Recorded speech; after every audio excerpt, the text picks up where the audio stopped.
அன்பு நெஞ்சங்களே, இறைவன் நமக்கு தந்த புதிய நாளிலே இறைவனுக்கு நன்றி கூறி இறை வார்த்தையால் நம் வாழ்வை பயனுள்ளதாக மாற்றுவோம். இறைவன் நம் அனைவரை நிறைவாக ஆசீர்வதித்து பாதுகாத்து வழிநடத்துவாராக. இன்றைய நற்செய்தி வாசக சிந்தனை, இயேசுவின் சாட்சிகளாய். மார்க்கு நற்செய்தி நூல் பிரிவு 8, இறை சொற்றொடர்கள் 14 முதல் 21 முடிய.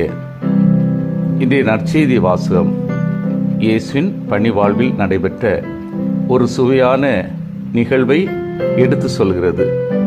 பயணம் புறப்படும் போது இயேசுவின் சீடர்கள் தங்களுக்கு தேவையான அப்பங்களை எடுத்து செல்ல மறந்துவிட்டார்கள். மார்க்கு நற்செய்தியாளரின் தனி சிறப்புகளில் ஒன்று இத்தகைய தனித்தன்மை வாய்ந்த நிகழ்வுகளை, தகவல்களை பதிவு செய்திருப்பது.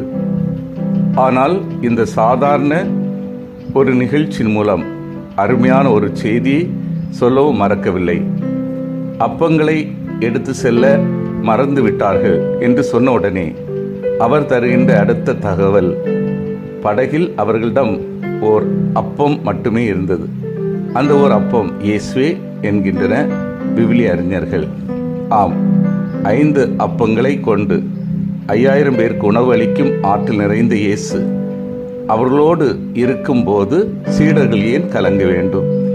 எனவேதான் இயேசு விளக்கமாக அவர்களுக்கு எடுத்துரைக்கின்றார். இன்னும் உங்களுக்கு புரியவில்லையா என்று கேட்கிறார். புரியாமல் இருந்தது அவர்கள் மட்டுமல்ல, நாமும் கூடத்தான். அது இல்லை, இது இல்லை என்று நம்மிடம் இல்லாததை பற்றி கவலை கொள்ளாமல் இயேசு நம்முடன் இருக்கிறார் என்ற நம்பிக்கையில் நாம் வளர்ந்தால் நமக்கு என்ன குறை, ஏது கவலை? அன்பார்ந்தவர்களே, பரிசேய, ஏரோதிய ஆகியோரது புளிப்பு மாவை குறித்து மிகவும் கவனமாயிருங்கள் என்று இயேசு கூறுவதன் பொருளை அறிந்து கொள்ள இதற்கு முந்தைய பகுதிகளை இணைத்து படிக்க வேண்டும். தன்னுடைய பதவியை காப்பாற்றுவதற்காக ஏரோது உண்மை சொன்ன திருமுழுக்கு யோவானை கொண்டு விட்டான். அவன் செய்தது தவறு என்று தெரிந்திருந்தும் யாரும் அவனை கண்டிக்கவில்லை. இதற்கு காரணம் அவர்களின் சுயநலம். அதேபோல பரிசேயர்களும் மெசியாவை எதிர்பார்த்தது தங்களை அடிமை தலையிலிருந்து விடுவித்து தனது அரசை நிறுவுவார், தாங்களும் அதில் பங்கு பெறலாம் என்கிற சுய லாபத்திற்காகத்தான். 2 பேருமே தங்களின் சுயநலத்துக்காகத்தான் எதையும் செய்து வந்தார்கள். தங்களின் விருப்பு வெறுப்புகளை மையமாக வைத்தே தங்கள் வாழ்வை நகர்த்தி வந்தன. புளிப்பு மாவு என்பது யூதர்களுக்கு தீய சக்தியின் வடிவம். இதனால் தான் இயேசு புளிப்பு மாவோடு இவர்களை ஒப்பிடுகிறார். தாங்கள் கெட்டவர்களாக வாழ்ந்து தங்களுடைய அதிகாரத்தால், பலத்தால் தங்கள் தவறான சிந்தனைகளை, எண்ணங்களை சாதாரண மக்கள் மத்தியில் விதைத்து இந்த சமுதாயத்தையே கரைபடிந்த சமுதாயமாக மாற்றுவது இப்படிப்பட்ட ஏரோதியர்களும் பரிசேயர்களும் தான் என்பதால் தான் இயேசு கடுமையாக சாடுகிறார். அதிகாரத்தில் இருப்பவர்கள் பொறுப்புணர்வோடு நடந்து கொள்ள வேண்டும். தங்களுடைய விருப்பு வெறுப்புகளை விட்டுவிட்டு மக்கள் வளர்ச்சியிலே, நலனிலே அக்கறை கொள்கிறவர்களாக இருக்கின்ற போது இறையரசு இந்த மண்ணில் நிச்சயமாக மலரும். அப்படி பொறுப்புணர்வோடு இருக்கிறவர்களை அதிகாரத்தில் அமர வைப்பது ஒவ்வொருவரின் கடமை.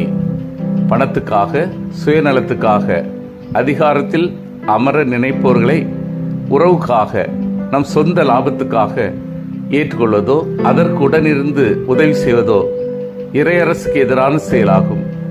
மக்கள் நலனில் அக்கறை கொண்டு தங்கள் வாழ்வை தியாகம் செய்ய காத்திருக்கும் நல்ல உள்ளங்களுக்கு நம்முடைய உடனிருப்பை காட்டுவதுதான் இயேசுக்கு சான்று பகர்கின்ற வாழ்வாகும்.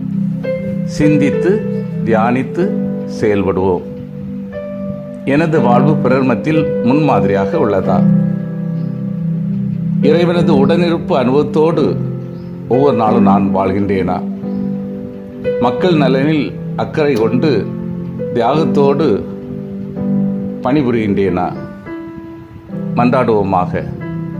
வல்லமை மிக்க இறைவா, எங்களது வாழ்வு பிறர் மத்தியில் முன்மாதிரியாக திகழவும், உமது உடனிருப்பு அனுபவத்தோடு ஒவ்வொரு நாளும் வாழவும், மக்கள் நலனில் அக்கறை கொண்டு தியாகத்தோடு செயல்படவும் சான்று பகரவும் வரம் தாரும். ஆமீன்.